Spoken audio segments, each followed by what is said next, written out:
आपण पाहतोय की जिल्हा नियोजन समितीच्या ज्या निधी वाटपाबाबत अनिश्चितता समान वाटप केले जात नाही असं या संदर्भात जे आहे ते इस्लामपूर ग्रामपंचायतीने कोल्हापूर उच्च न्यायालयामध्ये जे आहे ते याचिका दाखल केली. काय प्रतिक्रिया?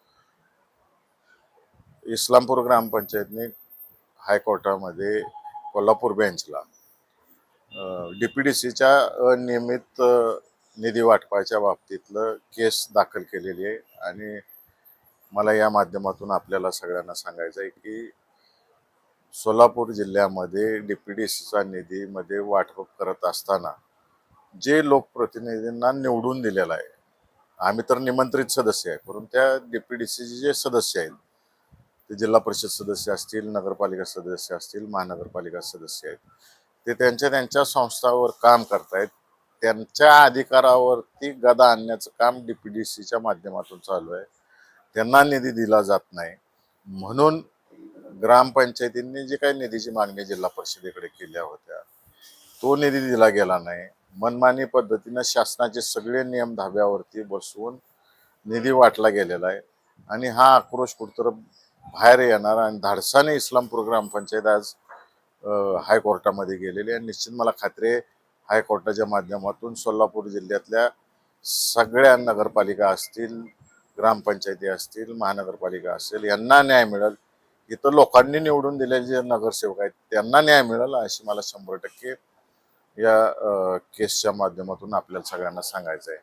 आणि आवर्जून मला सांगायचं आहे की माझ्याकडे अनेक ग्रामपंचायतींच्या नगरपालिकांच्या तक्रारी आल्या की निधी व्यवस्थितपणाने वाटला जात नाही.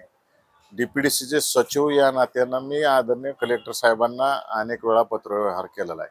मी आवर्जून या ठिकाणी सांगेन की आतापर्यंत त्यांना जिल्हा परिषदेमधले मला डॉक्युमेंट्स मिळाले की ॲडिशनल कलेक्टरनी चुकीच्या पद्धतीने, ॲडिशनल COनी चुकीच्या पद्धतीनं निधी वाटप केलेला आहे. COच्या बाबतीतली तक्रार मी कलेक्टर साहेबांना आतापर्यंत 8 वेळा केलेली. आज 9वी तक्रार मी त्यांना देणार आहे की आपण या माध्यमातून जे चुकीच्या पद्धतीने निधी वाटप झालेला आहे त्या बाबतीतली ॲक्शन घ्यावी. माझी माध्यमांना विनंती राहील की कलेक्टर साहेबांना जाऊन खात्री करावी की मी ईमेलच्या माध्यमातून आतापर्यंत त्यांना 8 वेळा तक्रार केलेली आहे. व्हॉट्सअपच्या माध्यमातून मी त्यांना माझं पत्र पाठवून दिलेलं आहे. रजिस्टर्ड AD पोस्टनी पण पाठवून दिलेलं आहे. जे काही माध्यम आहे त्या सगळ्या माध्यमांच्या माध्यमातून मी त्यांच्यापर्यंत पोहोचलेलं आहे. आता TV च्या माध्यमातून कलेक्टर साहेबांना विनंती राहील की मला आजपर्यंत रिप्लाय आला नाही. फक्त त्यांनी एकदा सांगितले की मी नोटीस काढलेली आहे ॲडिशनल COना, परंतु ना त्यांना उत्तर आलं ना मला उत्तर आलं. त्यामुळं कुठं तर एक वेगळ्या पद्धतीचं काम या जिल्ह्यामध्ये व्हायला लागलेलं आहे. निवडून दिलेल्या नगरसेवकांना किंमत राहिलेली नाही, निवडून दिलेल्या जिल्हा परिषद सदस्यांना किंमत नाही, निवडून दिलेल्या ग्रामपंचायत सदस्यांना किंमत नाही, अशी परिस्थिती या जिल्ह्यामध्ये निर्माण झालेली आहे. आणि माझी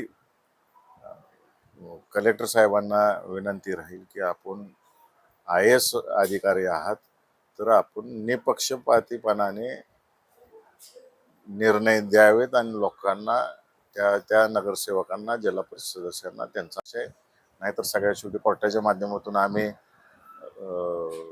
यामध्ये पुढं जाऊ. आणि मला जे उत्तर मिळालं नाही, 8 वेळा जर मी पत्र लिहून एक लोकप्रतिनिधी या नात्याने मला जर उत्तर मिळत नसेल तर येत्या जुलै महिन्यामध्ये अधिवेशन आहे.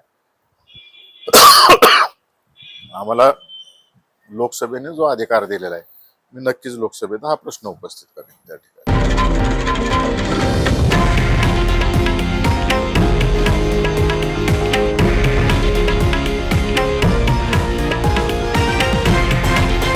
हे आहे देशातील नंबर 1 न्यूज नेटवर्क आणि आपण पाहत आहात TV9 मराठी, एकमेव.